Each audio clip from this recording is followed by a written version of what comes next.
Hello there, people of the internet. My name is Jagero, and this is Dialogues with Jagero.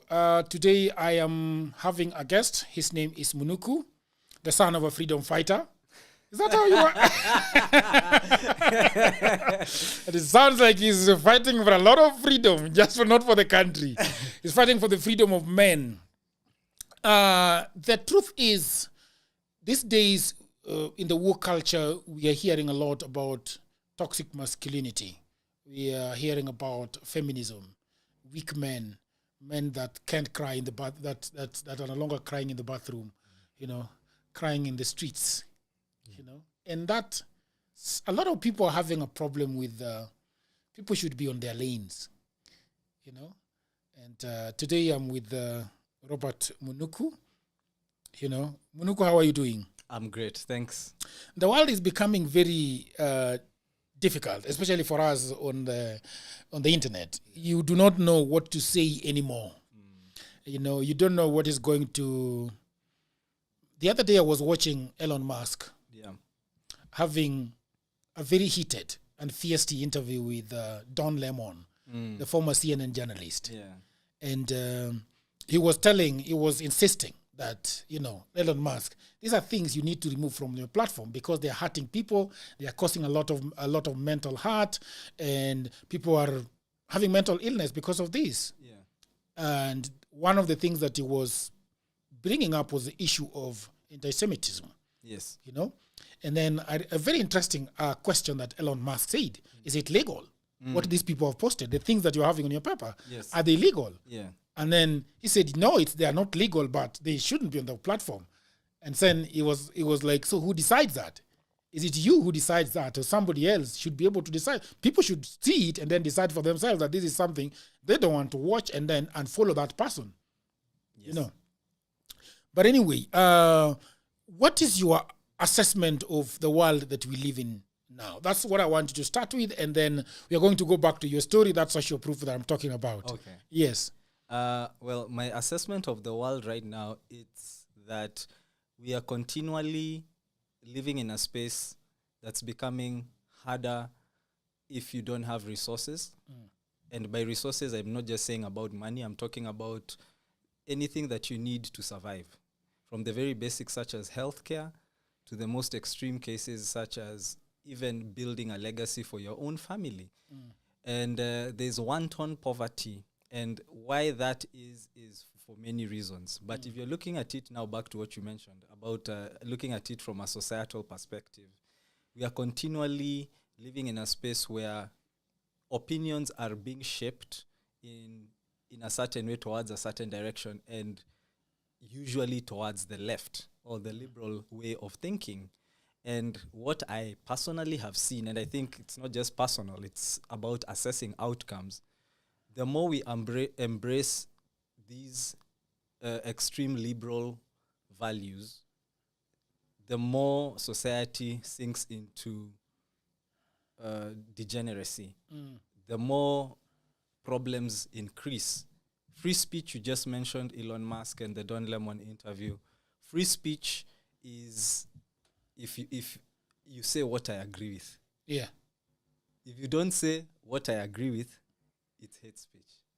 And I agree with Elon, and I'm thankful for X. It's my best social media platform, because Elon is basically saying, you say what you want because you have free speech, I say what I want, present your facts, and I present my own. And let the audience decide. And that's media. And that's what media was supposed to be from time immemorial, even when we had traditional media. But now we have certain institutions, certain organizations that want to push certain values through these institutions that we call the media, and now social media. And the minute you go against the grain of these values, you are labeled and dismissed. You are anti-Semitic, you are misogynist, you're sexist. You're sexist. I'm not saying these terms do not have their appropriate applications, but usually they are used as ad hominem attacks. That is, attack on the person. If I can't present facts to win an argument, the next best thing is to attack you. I say Jagero is a thief. So I distract attention from the facts you're presenting, and now people are saying he's a thief. But if we assess what you're saying, it's actually true. Or he's a woman hater. Or he's a misogynist, or he's a whatever. So it's fallacy ad hominem, against the man, ad hominem, Latin. And again, it's also a fallacy of the red herring, because you're creating a diversion from accepting the facts. 1 + 1 is 2. But now people who are saying water is wet, the sky is blue, they're being told that it's a lie. And we know it's true. Water is wet. Yeah. The sky is blue. They're like, no, men can be women. Women can be men. Yeah. And now the minute you question that with facts, labeled and dismissed. Anyway, that is the world that we are living in. But first, who is Robert Mũnũku? You grew up here in Nairobi, or you grew up in the village like myself? Where did you grow up? Or you grew up in Texas? I grew up in Nairobi. Yeah. And from Nairobi, I was raised in East Lando. Yeah.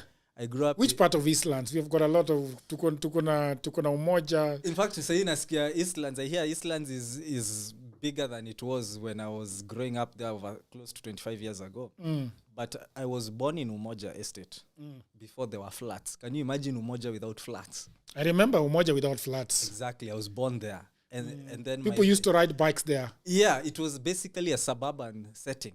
And it was typical middle class, actually. And if you look at Buruburu, where we now moved later when I was about 5, 6 years old, and then we finally settled in Donholm area until now my adult life, and then I left, and then my parents went abroad, and my younger sister went abroad. But I grew up predominantly in Eastlands. But now here's the twist. I went to school in Westlands. Which school in Westlands? I went to St. Mary's School, Nairobi. The one in next to Muthangari?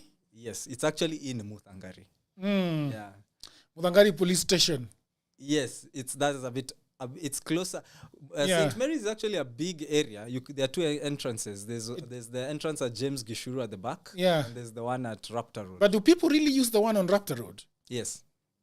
Only students, because everybody else just uses this other one on the other side of Muthangari police station. Okay, I do not know. We've shot something there as an alumnus. I've shot twice there in the past 2 years. We used the front door. But again, I have a privilege as a former student. Yeah, but it's also very privileged. You're also very privileged that you went to such a privileged school. How? Why? You should have lived in Lavington then. Well, I would not call it a privilege. I would call it hard work, because my parents did not have the privilege of affording it, but they worked so hard because they knew the privileges that come with sending your children there, that they sent me there. They were not rich. My parents were not rich. They were not they were far from the status of the parents of my classmates, but they knew the investment of taking their kid there. So they worked hard. It wasn't easy, but they made sure this guy will go to a place where, fine, he's grown up in Eastlands, let him see the other side. And that's now where the privilege comes in. The privilege is this. There are people who are rich and they were born in the Westland area, and they went to school in these high-cost schools, but they have not been exposed to Eastlands. Yeah. So they only know one side of the world. And there are people who I grew up with in Eastlands, they don't know about this other side, because they grew up in Eastlands and went to school in Eastlands. So the biggest take home for me and for my parents was, we have raised a kid who understands the world, both sides of the world. And that privilege carries on till today in the work that I do. Yeah. I hear that people that went to St. Mary's are having government projects. That is the kind of privilege. Is that the kind of privilege you're talking about? Being close to the sons of ministers and daughters of ministers. Is that the privilege you're talking about? Or just knowing the world and having, good education? I'm talking about that privilege exists, but it doesn't exist for me. Yeah. There's no advantage I've ever had in my life other than that I have actually earned by virtue of being an old boy of St. Mary's School. I have shot 2 films at St. Mary's School, And they allowed me to shoot because I was a good guy when I was there. Yeah. And because they saw the work I've been doing anyway with Mau Mau Arts over the years. So they're like, okay, this guy, he was a student here and he's been doing all these things.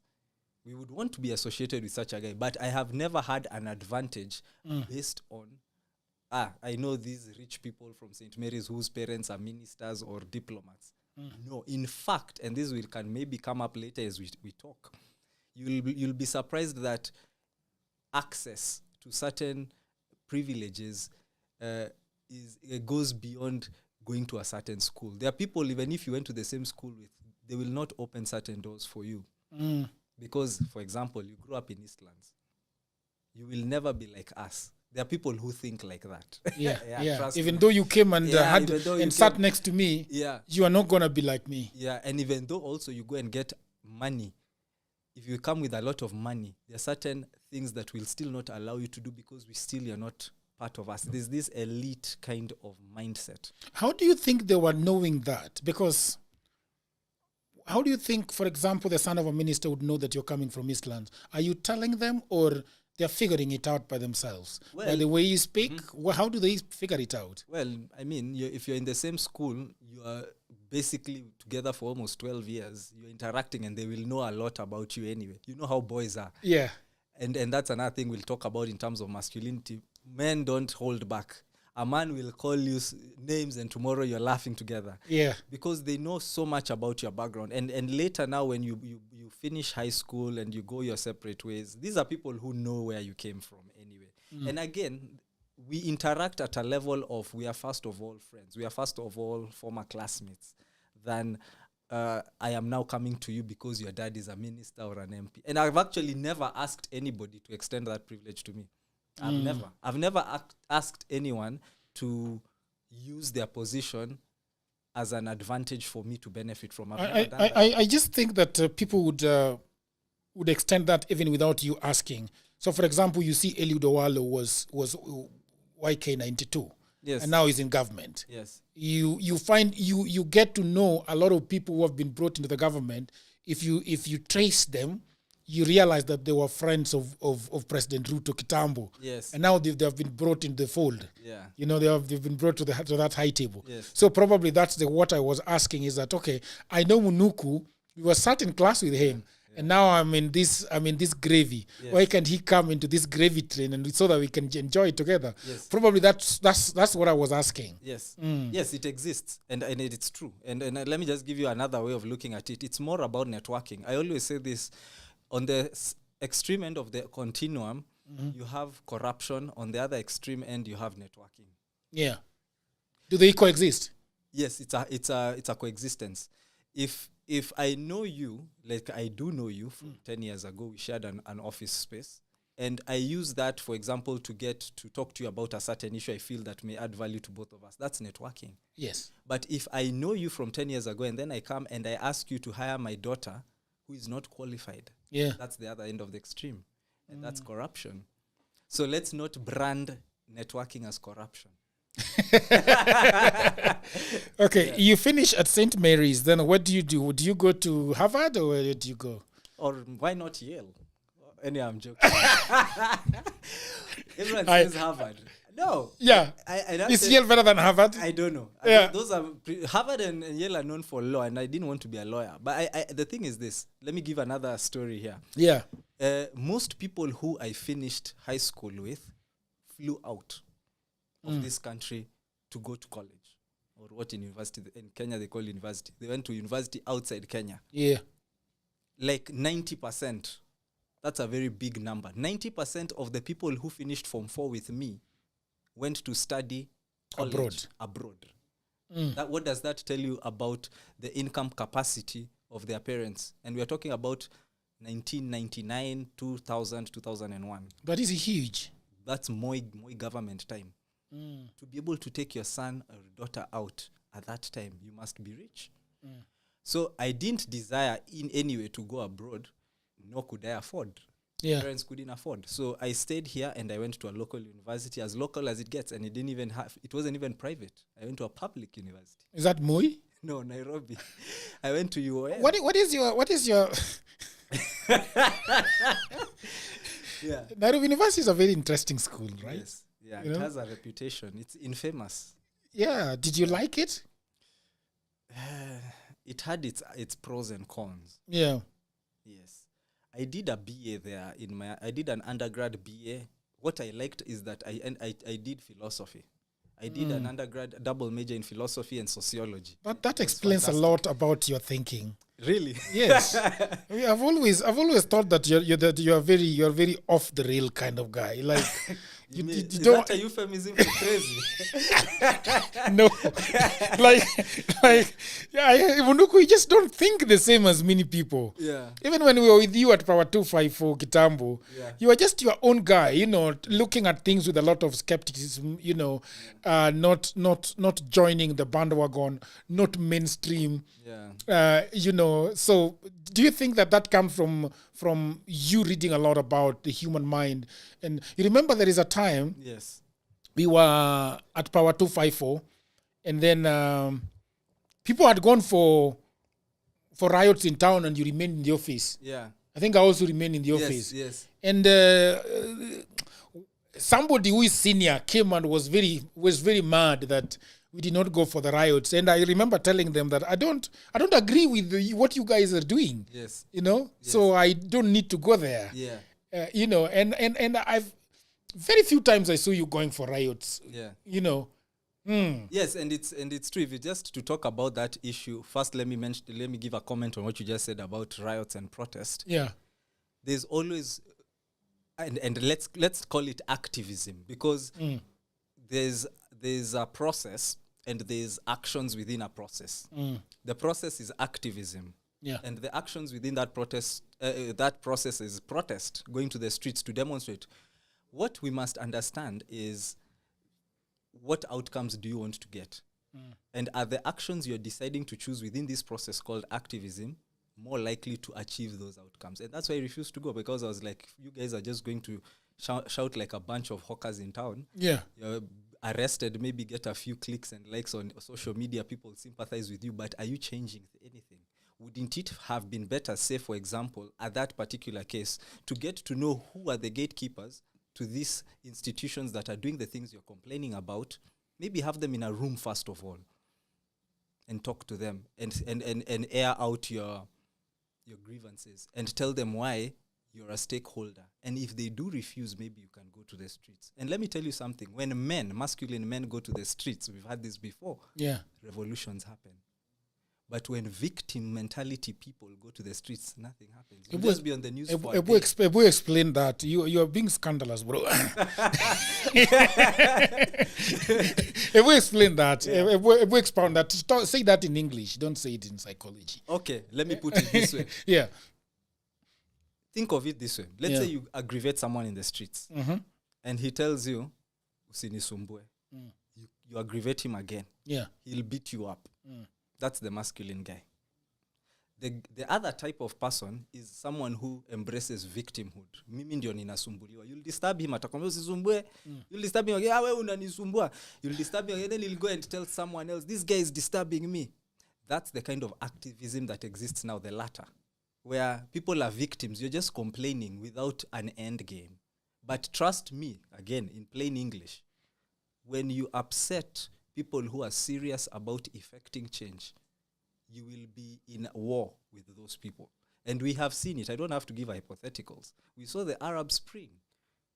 We saw what happened. Those are men, not people dancing in their underwear. Those are real men who are going out and they're upset about something. And they're saying, no, this can't happen. You guys are stealing from us. We want a revolution. Yeah. Both of us know the people that dance in underwear. Yeah, I mean, you know what I mean.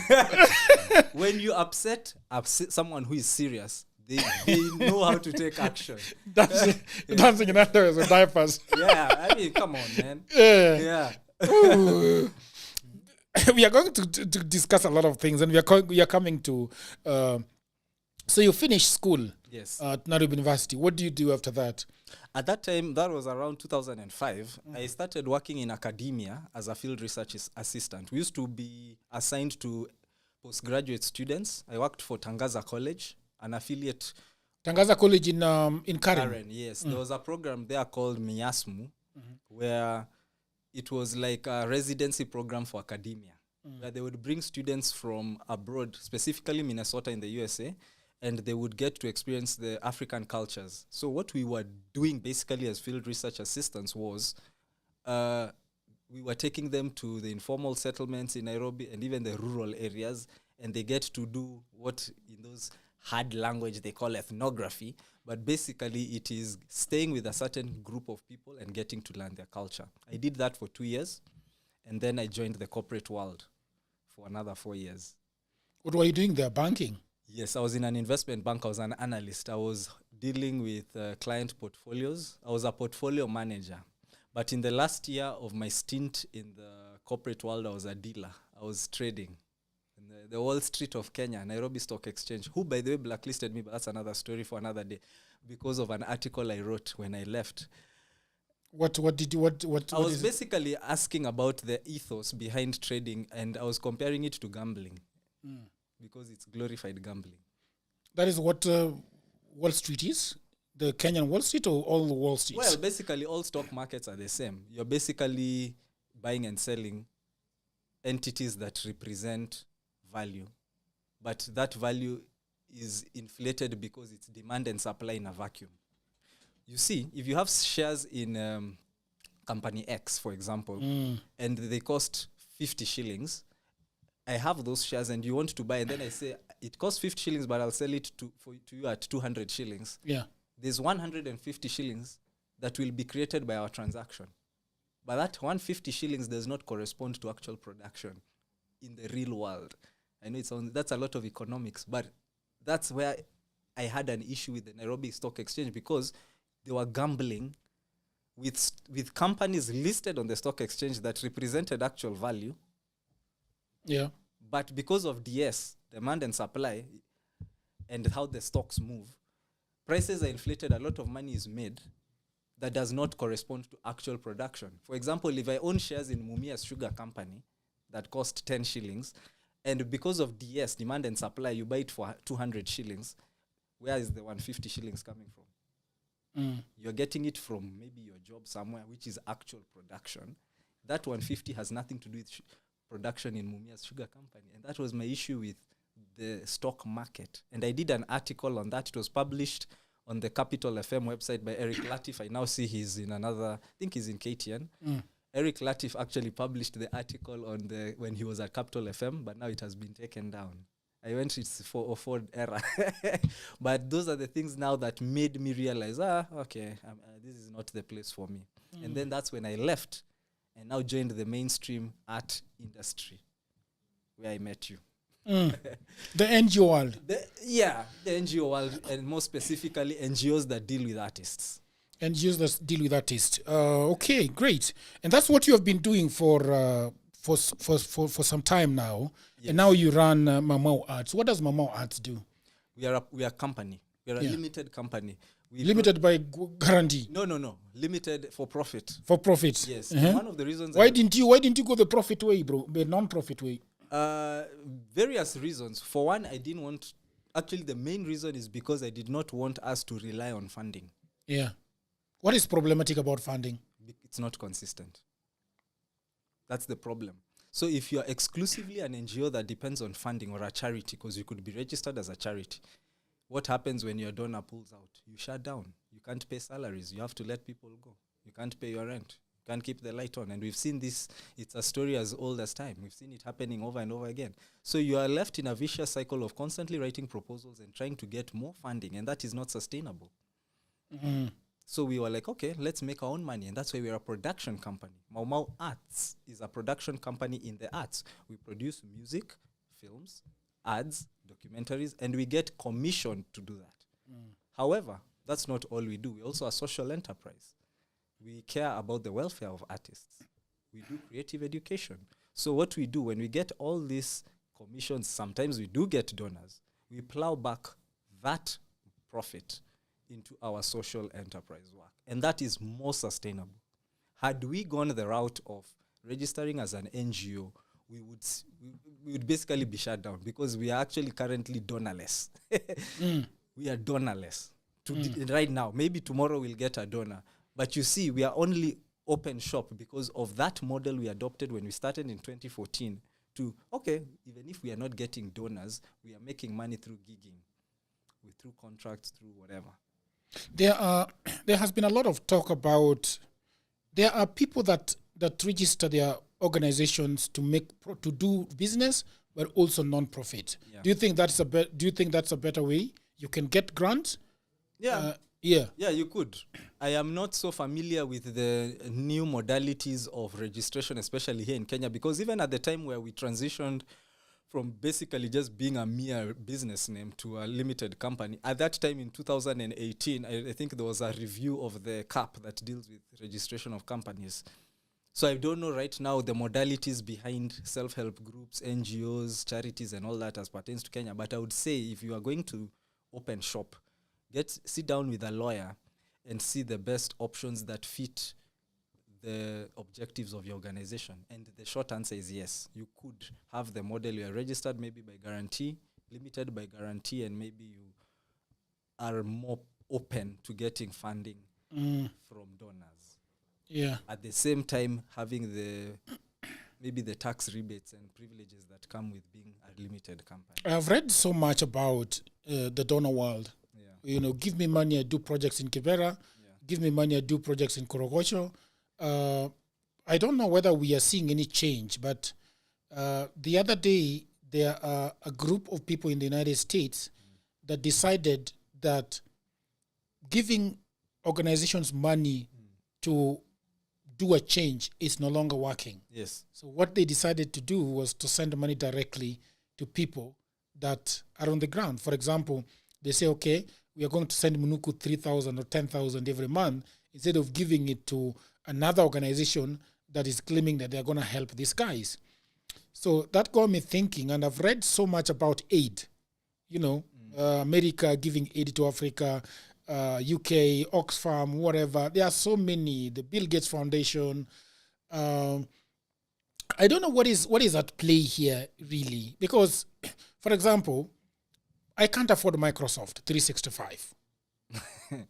Yeah. You know, and Microsoft Copilot right now is $35. That is almost 6,000. And then there are so many bundles. For you to properly use a Microsoft product, you're going to be paying in excess of 30,000 Kenya shillings in a month. Not to mention you may need Adobe products. Adobe products are so high. Adobe products is another whole game. Yeah. Another. Yeah, because with Microsoft, you're talking about admin work. Yes, but then I want to stay with Microsoft because there is a question I want to ask you. Yeah.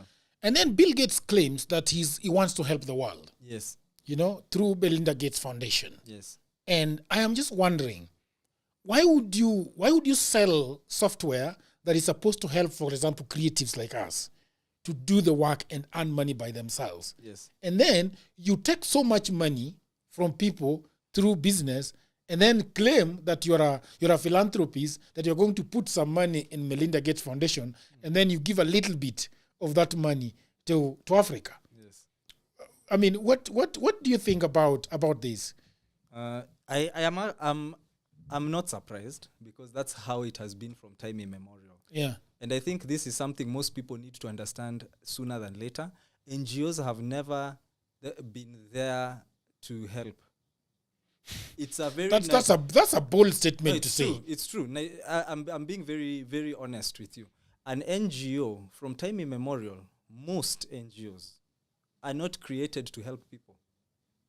They are created because of other reasons. There are certain values these organizations stand for. So they would sponsor projects in communities that would amplify the visibility of these values. That's why, for example, there are certain NGOs that don't fund certain things, regardless of the fact that those certain things would have positive outcomes in the community. There's a book called The Shock Doctrine by, what's her name? I keep forgetting the lady's name, but The Shock Doctrine, or you can think of it this way, forget The Shock Doctrine. Yeah. Pinch and soothe philosophy. It's pinch and soothe philosophy. And we've seen it here during the so-called Unga Revolution. Increase the price of something, in a couple of months' time, people are going haywire, complaining, they're going to the streets protesting, then reduce the price and you become a hero. Pinch and soothe philosophy. The same thing happens with corporations. Corporations understand the fact that to keep the consumers consuming, they need an element of soothe. And that's why most NGOs and charities come about. I'm not saying that there are no NGOs or there are no individuals in this world who genuinely care about improving the lives of others. They are there. But if you're to look at it at a macro level, at a macro scale, it's all about PR and branding. That's why you write reports when you're funded. Otherwise, you don't need a report when you're funded. Like if, for example, I'm this rich guy who has this big organization that does tech, and you're a techie in Africa, and I give you money, and I know for a fact you're a genuine guy, I don't need you to write a report. Just do them. I've given you them. In any case, I'm helping you. It's the same way when you give a tip to a waitress in the bar or in a coffee shop. You don't ask her, how have you spent that tip? Yeah. Yeah, because for you're giving her the tip because you appreciate her service. And you know anyway, she's a good person. That's why if she wasn't, you didn't give her the tip. Yeah. So the short answer is there's always a bigger agenda beyond the outcomes that these NGOs target. And that's why, otherwise it would be very easy to get funding. And that's why you alluded to this fact, Korogocho, Kibera, Kawangware, Molem, sijui nini, there are endless number of informal settlements. They still seem to remain the same 20 years on. Yet there are so many NGOs registered in Kibera. What are they doing? And forget the small NGOs, even there are big NGOs that operate and have been operating there for decades, since the time we were in primary school. But Kibera is still Kibera. What is the game then? Then? What is the game? The game is control. Controlling what? You. Keep you consuming. Keep you dependent. You see, if I give you fish, tomorrow you'll come for another fish. But if I teach you to fish, you won't need me anymore. Yeah, let them register hundreds of NGOs, give them $30,000 this year, tell them to write a report next year. Kibera is the same. Mathare is the same. I want to do a documentary about Mathare football group and whatever. Good, give him $30,000. And then next year, the same guys who are in the documentary are broke and they're poor. And then they're asking the guy who got the money, yes, ulituambia tulikuwa kwa film. Now we have left us high and dry. That's the end game. Control. So you keep needing them. Needing them? Yeah. If you don't need me, how can I control you? If I give you fish today and I know you don't know how to fish, you'll come back tomorrow for another. You talked about the agenda of LGBTQ. Yeah. You know? But then we will go there later. Let's talk about the meat of this conversation. Why do we have a situation where we are always talking about toxic masculinity? What is toxic masculinity? I hear about it a lot. And the last time we had coffee at CJ's, we talked at length about what is so problematic about toxic masculinity? Let me start from this approach. First of all, because it has nothing to do with masculinity. Let me use the recent case of protests that were here in this country where women of a certain type were being killed by men of a certain type and they were labeling it as femicide.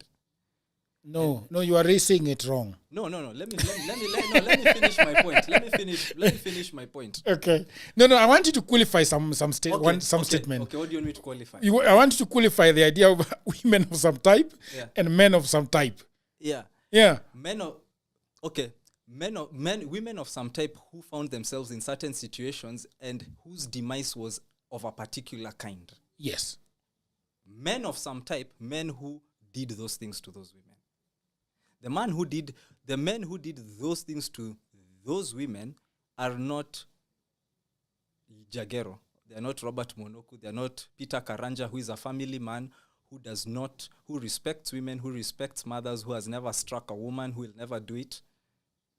It's a certain class of man, characteristic of a man who has been brought up in a certain way, who has been exposed to certain social factors that have led him to choose a certain action.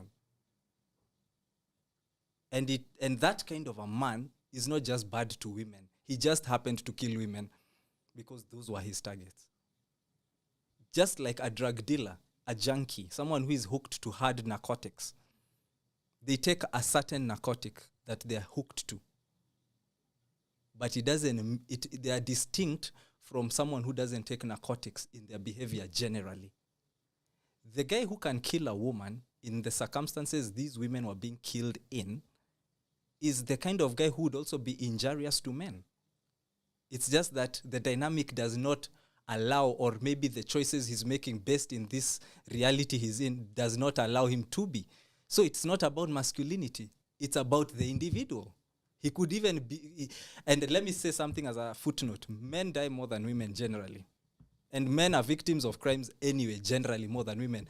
There's a time in Umoja Estate, men were just being killed left, right, and center by policemen in the name of their thugs. No one went to the streets. You're killing our boys. I'm not saying that undermines what happened to these women, but I'm saying we need to be very aware of the real issue before being emotional and before attaching certain processes towards a solution that may not be a solution. So the thing is this: masculinity cannot be toxic. Masculinity is actually a positive thing. Femininity is a positive thing.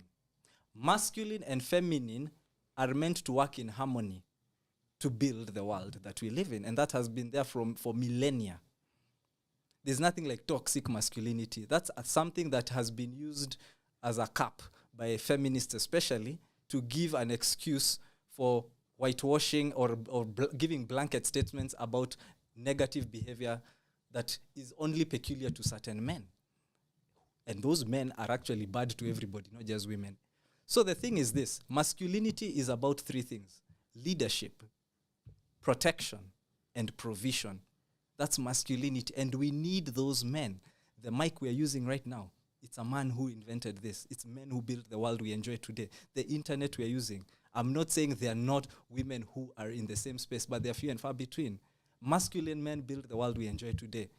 Feminism actually exists because of the same masculine men. Feminists have the same freedom of speech and the way they do all the things they're doing because they exist in a world they're allowed to do so because of masculine men.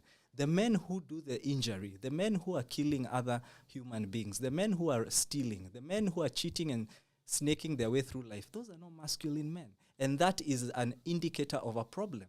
But now feminists are cheating you that has to do with masculinity. It hasn't. In fact, and these are statistics, you can't argue with facts, most men who lack a father figure, masculinity, are the ones who end up with behavioral problems.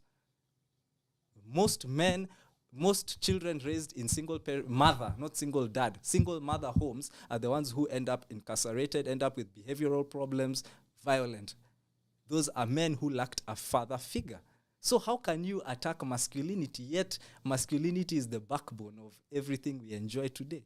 And feminine, on the other hand, preserves what is built. But now, feminists are telling women to be counterfeit men. You're telling women to do these things. What do you mean by counterfeit men? Because generally men are good in certain things, women are generally good in certain things. And now you will probably, even when you post these videos, have someone who has an egg as an avatar in the comments saying, oh, but I know this woman who is this. Those are the exceptions, not the rule. Yeah. The men, first of all, physical strength. The tensile strength of a man is 17 times more than a woman. That's in the physical world. So in the physical world, men just are way better. And also in the analytical and logical... Way better physically. Yes, and also in the analytical and logical world, and that's why I was talking about the issue before we started this, about pilots and how to deal with disaster. Men are better in thinking on the fly and being logical in situations where you need to think fast. That's just how men are. And women are also good in so many things men are not good at. Now, I hope that you're enjoying this program. Over the last 15 years, I have been working online for clients in America, in Europe, and all over the world. And that is why it pains me a lot when I see a lot of African brothers and sisters saying that they do not have a job.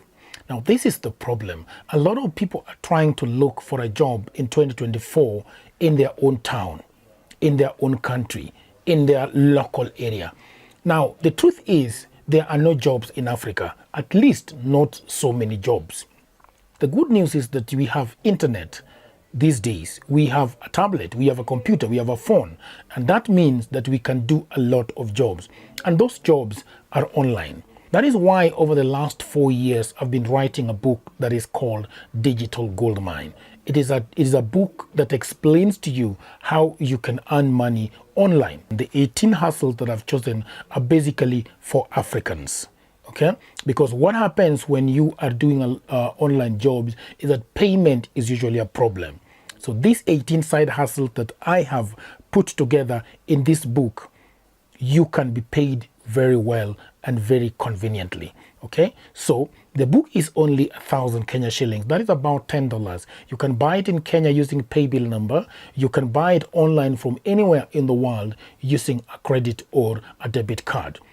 All the information about this book is in the description below. Just need to go to the description, click on the link, and you can buy this book. And if you have a brother, you have a wife, you have a husband, you have a friend who is sitting at home and watching Netflix, please do buy this book for them. If you are the one sitting at home and watching Netflix and have nothing to do, please buy this book and your life is gonna change forever. Because I have been doing this online and I've been traveling and I've been enjoying myself and having a lot of fun. So thank you very much. And now back to programming. You get what I'm saying? Mm-hmm. So we need both to be in harmony. But now feminism are putting both at odds with one another. If you had a daughter or a son, a young boy or a girl, 5 years old, you would not take them to a daycare center which has men as the teachers predominantly. You know that. Yeah. Why? Because women are nurturers, they say. Yeah, generally. And then someone will say, yeah, but there's this one guy who is... So, again, exceptions don't make the rule. Generally, women are better at certain things. Generally, men are better at certain things. So that is what I mean by that. And the only way that we can get the best of everybody in society is when these situations are harmonized. And that's why even in the Chinese yin-yang, you have the black tomoe and the white tomoe. But within that insignia, you have a dot of black in the white and a dot of white in the black. Do you know why? Because it means the two need to harmonize. Men need women, women need men. Together they build a society that's functional. Yeah. Mm. So why do you think we are having a lot of problems with there's a group of people online that are really fighting for a man, for whatever reason. So there is the idea of affirmative action, where, for example, William Ruto, the president of Kenya, is saying that they're going to effect the gender rule. What is it called? The two-thirds gender rule. Yep. There is a conversation that we were having there, and you're saying that should not be the case. Yes, it shouldn't. I've never been a fan of affirmative action. I've never been a fan of freebies and quota systems where you just give people slots and opportunities based on the fact that they belong to a certain class of people and ignore merit. Anything that should be given or not given, granted and earned, should be based on merit. Yes, I do agree there are disparities and there are inconsistencies. If you acknowledge those inconsistencies, again, I'm glad the president said so because he has state machinery that you and I or any small organization don't. Then work at it from the grassroots level. Level the playing field. You have the governmental machinery. Make it such that by the time people are applying for a job, you don't need two-thirds gender rule because all the women had access to skill without discrimination. All the men had access. All the Kikuyus, all the Maasais and the Somalis. So what I'm saying is this. Don't have a prophylactic approach to these things. There are two layers here. The first layer is, fine, we agree, fewer women have access. Question is why? Well, maybe because of A, B, C, D, good. But are there women who are willing to want this access? Yes. Okay, what do we do about it? Grant them access. Make it easier for them to get, say, education or said skills in a particular area. Deal with it at that level. Then, now when you come to the next layer, we need qualified cabinet secretaries. Everyone will apply. And then based on merit, you will be sure that you are picking people who are qualified for the job. But now the problem with affirmative action is it's creating these slots and forgetting this layer below where you are creating access. So you end up giving people who are not as qualified. Let me give a good example. If you have 10 positions and you say we'll reserve 8 for women and 2 for men, and it's based on merit, what would happen is, regardless of how qualified another man is, let's say there are 3 men, the guy who is third place as a man, he will not get the job. Let's say you need 10 people. That guy who is third place as a man will not get the job because you've reserved 8 slots for women. And maybe the guy who is third place as a man, if you're to do based on merit exclusively, he's actually third place overall. Yes. You get what I'm saying? And that's the problem with affirmative action. However, if you dealt with it at the fundamental level of creating access, you are sure by the time people are applying, they are qualified. So it's, are you qualified or not? If you're an editor, can you edit with Final Cut? Can you use DaVinci? If the answer is yes, you get the job. But now you're giving someone who can't edit with DaVinci because he's black, he's Mkisi, he's a woman, he's LGBTQ, whatever. But he's not qualified. And that's the problem. And that's now leading to all the problems.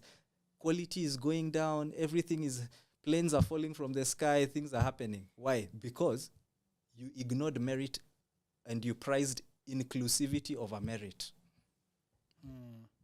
Inclusivity should be based on merit. But then I think the problem is now that we are all adults, and probably the equal access to skills down there is we have already passed that stage. So then how do you deal with these adults that are already here and do not meet the merits that are needed to acquire this job? Perhaps I think that is where the problem is now, because we are all adults. These women need to get into employment, and the men are better qualified. But so do then, they need to?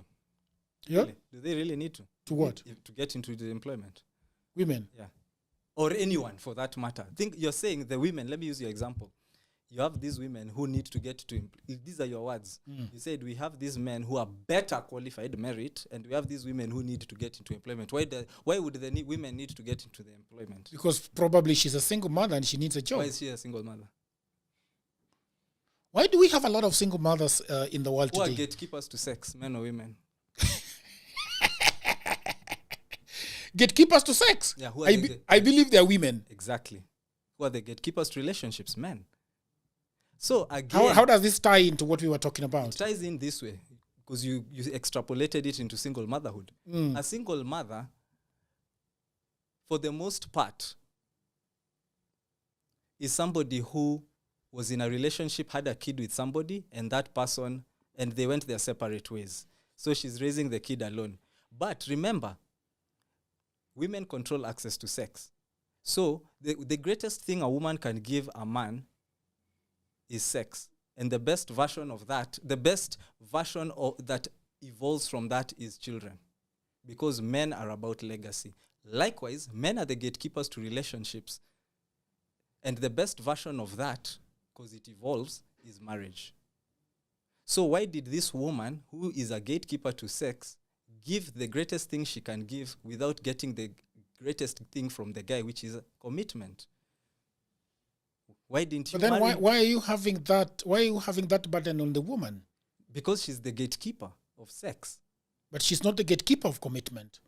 Good. So get married first before giving the sex. But a man can leave you even after marriage. And a woman can leave you also as a man, and you've given the best thing. There's nothing that's a guarantee in this world. But at least then you will have created standards for yourself. You see, I can enter my car without a seatbelt and crash and survive. But I can wear a seatbelt and die as well. But it's likely that if I wear a seatbelt, I'll survive. So you are more protected as a woman if you create certain standards such that the man can commit to you. And by the way, understand something. By the time a man is marrying you, you've also done the so-called rorashio in Kikuyu and other traditional things in other languages. You go and meet the parents.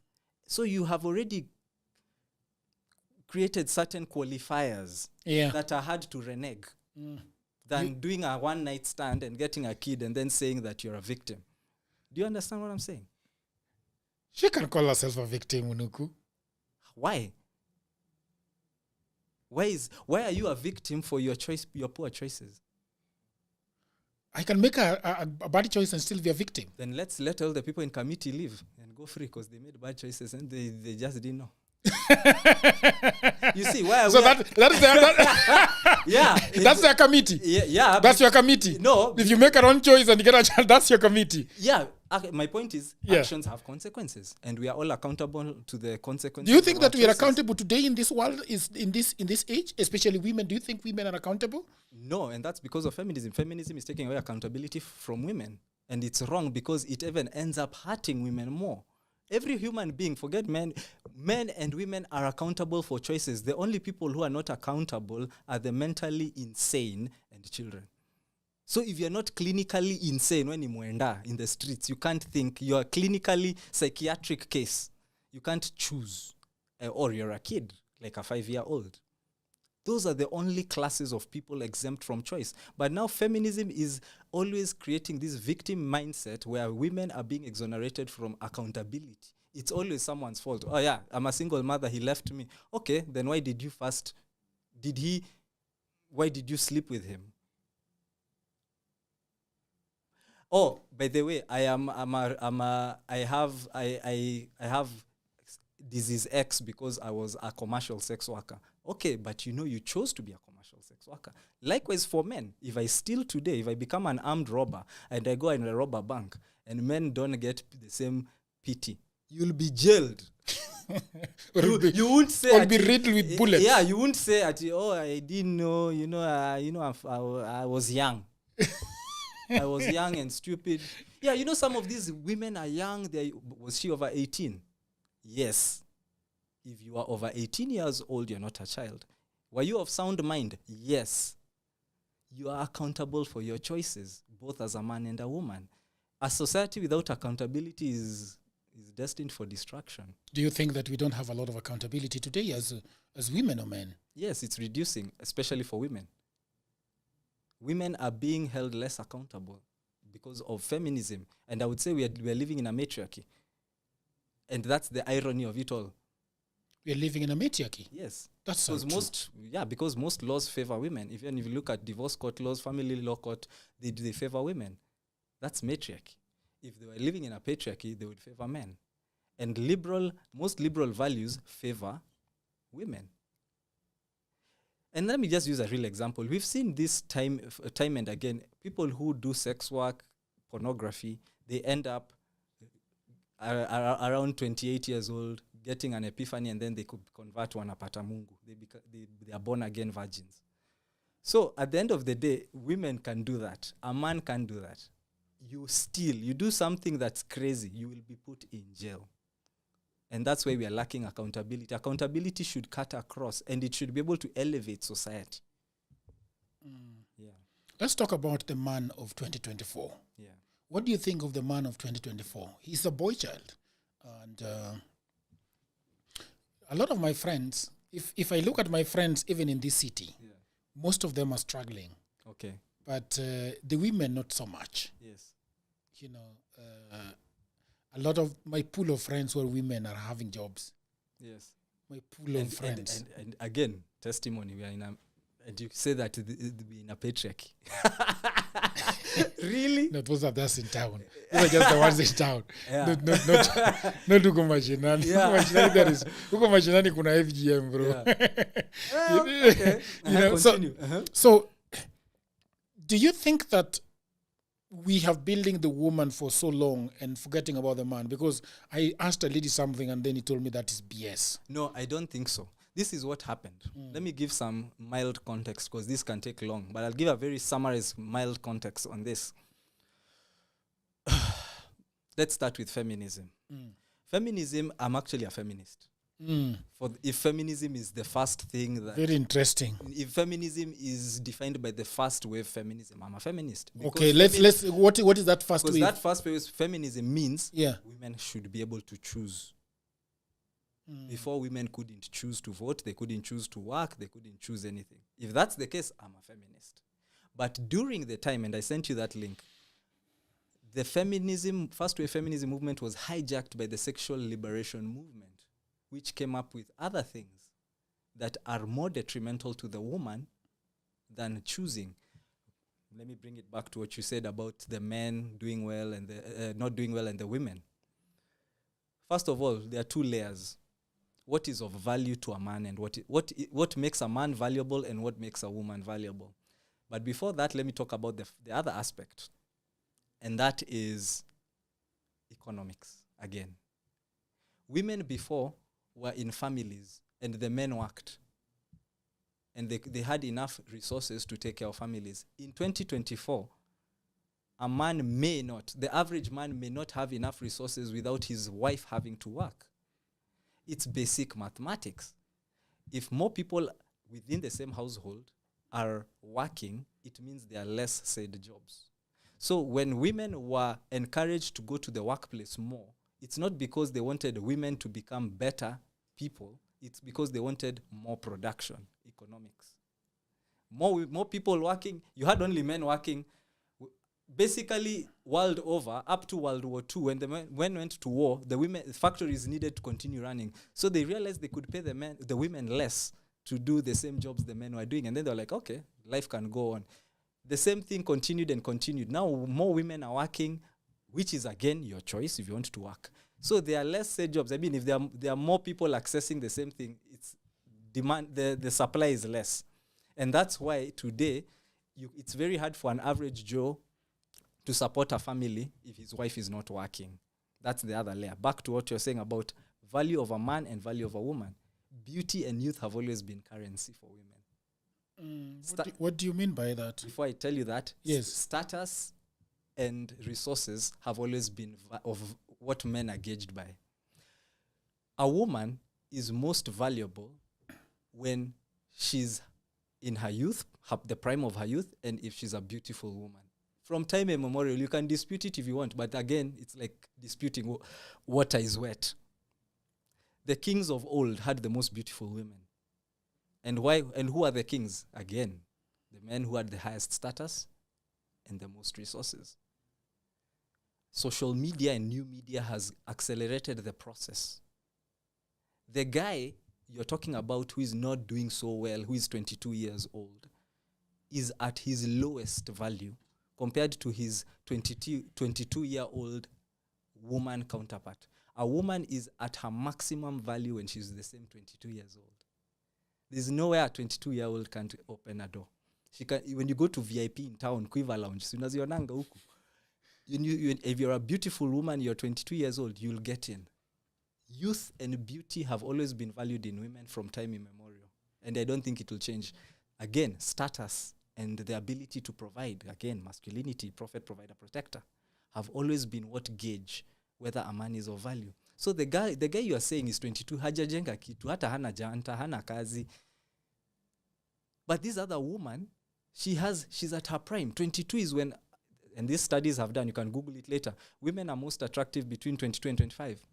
So she will get any door open. She will get access to anything. She's more likely to get a job. Even if she's qualified, she has more currency. So you cannot wish away the currency of beauty and youth, just as you cannot wish away the currency of status and resources. But now women are getting status and resources. How does that change the equation? Status and resources mean nothing to a man of value. You see, look, let me tell you something. A woman could be 50 years old. She has status and resources, but she is low value. No, she is. I'm telling you the truth. And that's now the fallacy. People are being told that she has high value. The highest value of a woman is in two layers, and I'll go to the same two layers for men. The two layers for women is in youth and beauty. The first one, which is going to fade anyway. The second layer, which doesn't fade, is femininity. Yeah. And what do we gauge femininity by? The ability to preserve, the ability to conserve, the ability to be fit, friendly, supportive. And such women are typically traditional women who are in families. That's why you will respect, that's why the 50-year-old woman with four kids and one grandkid is more respected in society than the 50-year-old woman called Dr. X, and she has a mahogany plaque of her PhD in her house and she has nothing else. That's life. And that's why, likewise for men, 2 layers. Prophet, provider, protector, and the ability to lead and build. So men are born with nothing. The 22-year-old guy has nothing, but he can build it. And then when he's 40, 45, he can now start doing, he's now has the respect of the community because he can do stuff for the community. The 22-year-old can't. And this 40-year-old guy, he has high value. So what does he do? Can you disavow your value? No. If you have high value, you have more options. So why would a 40-year-old guy who has high value, he's worked his ass off for 20 years to be this high value guy, choose a 40-year-old woman? He won't. He will choose the best he can get, and he has options now. So he'll take the 22-year-old. That's how it works. And now this is the sad thing. Women, when they're at their most valuable, are not making the best choices. And specifically, women, when they're at their most valuable, they're not choosing marriage. And this is again out there. When the women are at their highest value, I've just said right now, this is not me, it starts. It's there. Between 22 and 25, that's when a woman is high peak in beauty, high peak in youth.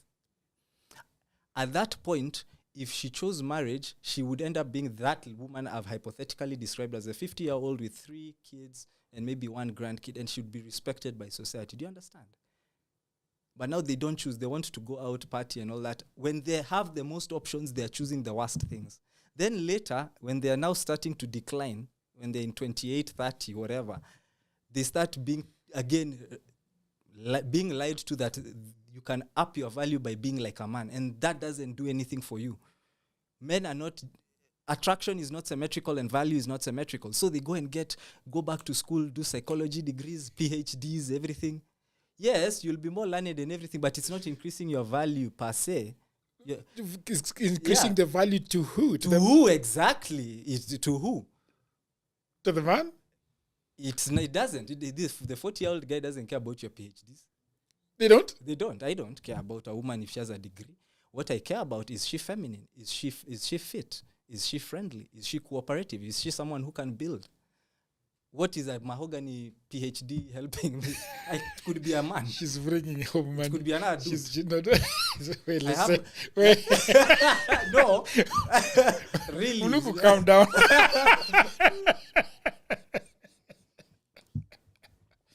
Okay, you said something. You said she's bringing money.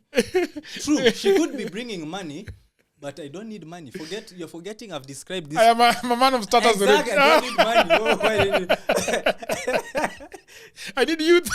I need someone who... Youth. I need youth. I need youth and beauty. Yeah, I need someone who is friendly, someone who genuinely has a burning desire for me, and someone who I also genuinely have a burning desire to sire children with and create a legacy with. Look, Mũnũku, there are a lot of people who are saying that it is very difficult right now to get a woman that you can marry. If you talk to men out there, they're saying, these ones. Likewise, you talk to women and they're saying that they can't get a man. Let me start with the women then. Yes. The women can't get a man because 90% of women want 10% of men. If you ask a woman what she wants, most women, they will say, I want him to be financially stable, 6-pack, 6 figures, 6 inches, whatever, all this crazy stuff. And that person is 5% of the men. So you have 95% of women who want 5% of men. So in a case of, let's say 100%, if you have 100 women, it just means even if they all to get married to all these men that they want, there'll be 95 women who are unmarried. So that's why women don't get paired up. And it also comes tied in, maybe this is another discussion about social media and other expectations. So it comes tied into this. The men that women want don't want those women. And again, it's demand and supply. The 5% man, the guy who is 6 figures, 6 feet, black, tall, handsome, ndevu, nini like Jagero, that guy is the minority of men, and he has options. So if you have options, you choose the best. So he would choose the best from these women, and the best would be the most feminine, most beautiful, most youthful. No man wants a disagreeable woman. likewise, in the same way, the men don't want, the women would want this guy who is prophet, provider, protector. That's the problem. Now, to swap it back to the men saying that there are no women. Men tend to be different in how they are wired, but it's changing and it's sadly changing. But men tend to sadly changing. Yeah, because men are becoming less traditional. Women lost traditional kitambo. We have more modern women than traditional women. But men, even the modern... They will ask themselves, what does tradition help me with? Exactly, because they have been lied to by feminism, and they think that a particular route to life is the only way. But now back to the men. Particular route to life yeah, is the only exactly. way. Yeah, but if I was to answer your question quickly about the men who are saying there are no women, most men actually just want... I know this may sound controversial, but sex, silence, and sandwich. What? Sex, silence, and sandwich. Sex, silence, and sandwich. Yeah. What? I understand the sex, I understand the silence, yeah, but I don't understand the sandwich part. Fill his stomach, he's good. Cook for him, he's happy. Men are very simple beings. Silence. Don't be disagreeable. Oh, hey, babe. Tomorrow... Triple S. Yeah, triple S. Tomorrow we are going to Nyali. Ah, really? What are we going to do in Nyali? You see, feminine woman, enthusiastic. But you get a 40-year-old, you're like, I've been to Nyali before. Or I can take myself. Men don't want that. Exactly. Easter. But you see, because she has baggage. She's 40. She has lived the life. So what are you? Men like innocence. Virgin. Yeah, but that's not there anymore. It's almost... No, there are so many virgins. Yeah, but it's... I mean, like... Come on. It's getting less. So, I mean, at the end of the day, now we're even now talking about body count because we are just slowly accepting that it's almost impossible to get virgins. And actually, that's the saddest thing about feminism. It's teaching women to be promiscuous, yet promiscuity lowers the value of a woman, and it also has biological implications for women. And it's saying, yeah, girl, do your thing, go on girls' trips, drink yourself silly, sleep with as many men you want as you want. And now you're lowering your value. What they're saying. No, it is. It is. It's saying live your life, do what you want. Basically, that's what it's saying. Yeah. Yeah. And that's what I'm saying, modern feminism. I'm not talking about the initial one, which is... The classic one. Yeah, the classic one, which I support, which is you have a right to choose. But, you know... Before I forget this... Yeah. You're saying men are triple X. Yeah. Women are which X? What do you triple S? Women are now the triple P guy. They want the triple P guy. The traditional women understand that. And that's why they are picked so quickly. Triple P and triple S. Triple P, prophet, provider, protector. That's the man most women want. Mm-hmm. Then the women want... and then the men... Forget the triple S. That was an exaggerated joke. But men want feminine women. Think of triple F. Let's replace that with triple F. Feminine, fit, and friendly. Feminine, fit, and friendly. What do you mean by fit? Physically fit. You're not overweight. You're not obese. Men generally don't want obese women. Mm. Yeah. We saw it with Sports Illustrated. The minute they started doing plus-size models, their sales went down. I mean, from time immemorial...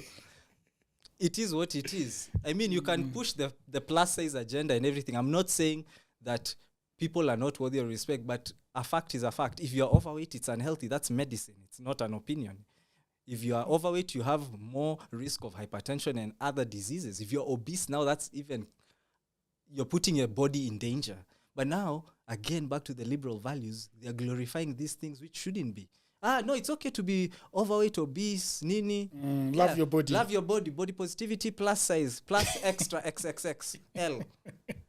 And you're killing these women. You're killing these people. When is the last time you saw a fat man, an obese man getting such outcomes? Very difficult. Double standard. But when it's now applied to women, it's fine. So, at the end of the day, feminine, fit, and friendly. That is the apex of the ideal woman. Prophet, provider, protector. That's the apex of the man. And those two working together. Remember what I said in the beginning? Yin and yang. All these things we're enjoying here. Those are the ones who build that. Do you foresee a situation where we are going to wake up? Yeah. And start... Oh, before we end this, I must ask you. Yeah. Yesterday, a woman told me that she doesn't care about marriage. Marriage is not going to give her anything. Yeah. What do you think? What do you think about that? You're a family man. I was. I'm not married anymore. I was married. No. But you. That's not what I'm asking. Yeah. I'm saying that you love the idea of having a family. Yes. You the last time you were talking about it, you talked about conservative men, conservative people, conservative life, conservative traditions. Yeah. What do you think that those kind of traditions, conservative traditions, are better? Like people who are looking forward to having a family, rearing children, that kind of life. Yes, I do. And let me say something more. It's even beyond what I think. The outcomes speak for themselves. Societies tend to be more productive and long-lasting. Civilizations last longer and for more centuries with families, not with individuals sitting in flats, sipping lattes and taking yoga shots. Taking what? Yeah, me doing yoga and all that.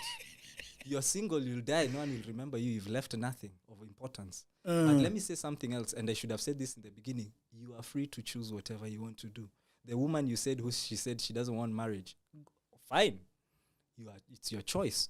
But the world does not owe you and I understanding for the outcomes of our choices. And I like the fact that Kevin Samuels said that the world does not owe you and I understanding for the outcome of our choices. If you choose marriage, good, it will have certain outcomes. If you don't choose marriage, it's also your choice, but it will have certain outcomes.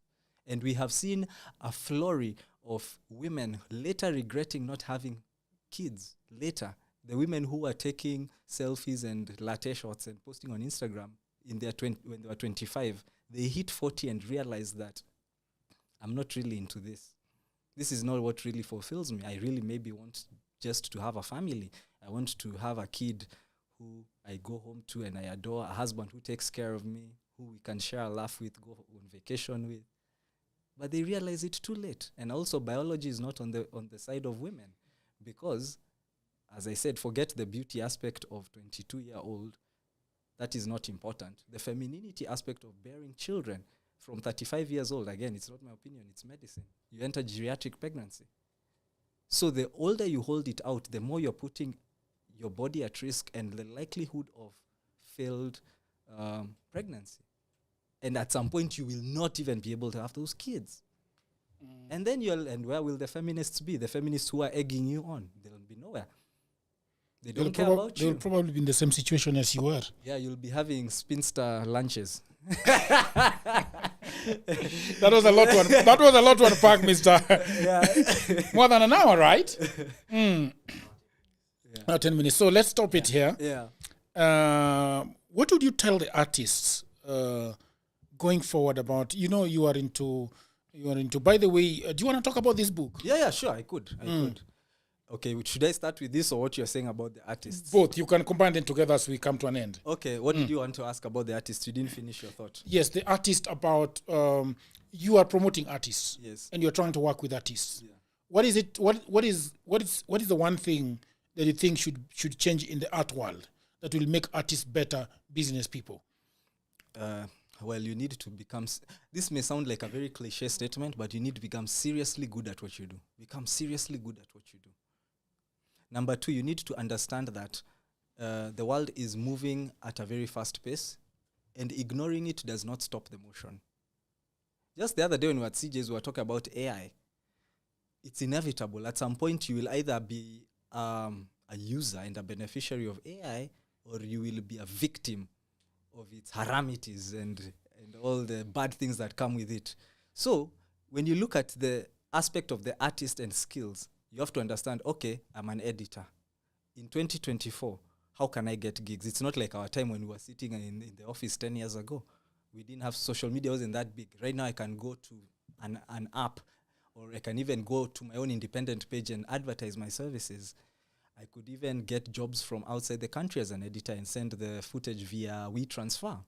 I could be a makeup artist. I could have my tutorial samples on Instagram, for example, or on TikTok. Become so good at what you do. Because again, it's economics, demand and supply. If you're so good at what you do, you enter a minority. So there's more demand for what you're doing. Now you have the demand. Tap into the market. The market, you have a phone. Market yourself free on social media. And that's why Mau Mau Arts does creative education. We try and open source creative education. Part of our social enterprise work is free workshops. Because at the very least, we don't want you to say, sijui kufanya kitu. I don't know how to do something. So get the skills and then now get the jobs. About the book, this book is a publication by our collective as well. It's published by Mau Mau Arts. Yeah. Talk about the photo and then the book itself. Okay, the photo that's my father, retired Captain Frank Mũnũku. He was in the military up to the 1982 when we had the attempted coup in Kenya, attempted coup d'etat. They were one of the few people who were wrongfully accused and incarcerated, tortured, and then released later. So that cover is him next to his Land Rover. He was probably on assignment. I think that is Wajir. They used to get assignments sometimes. And you see, we're also losing that, again, tied into masculinity. Those are masculine men. You wanted an example, that there. You have it. These are people, you see, the military in those days, I don't know if they do it now, they used to do community work. They would go dig boreholes. Like they do in Rwanda. Yeah. So that's the photo. And the book is about his experiences in the run-up to the time he was falsely accused. 20 years later, he went to court and won. And till today, which is another 10 years later, he has not been compensated by the Kenya government. Yeah, and he's not alone. There are many cases of this kind. Yeah. Thank you very much, Mũnũku, for that friendly conversation and beautiful. We had a lot to unpack. You know, a lot of people think that DWJ is about spicy content. Yours was a bit spicier. So we'll I think. So you said that this book is it available for buying? Where you can buy it on Amazon. On Amazon. Yes, it's on Amazon. Will it come as a Yes, obviously slightly different cover, obviously. You know, Amazon do the publication, but yeah, it's the same content. Yeah. Thank you very much, Mũnũku. It's been a pleasure talking to you. Yeah, thank you too. And then I hope this helps the men. I hope this helps the women. So thank you very much, people of the internet. That was Robert Mũnũku and Jagero talking about feminism, talking about masculinity, whether it is toxic or not, talking about marriage, talking about family, a whole lot of things that we talked about.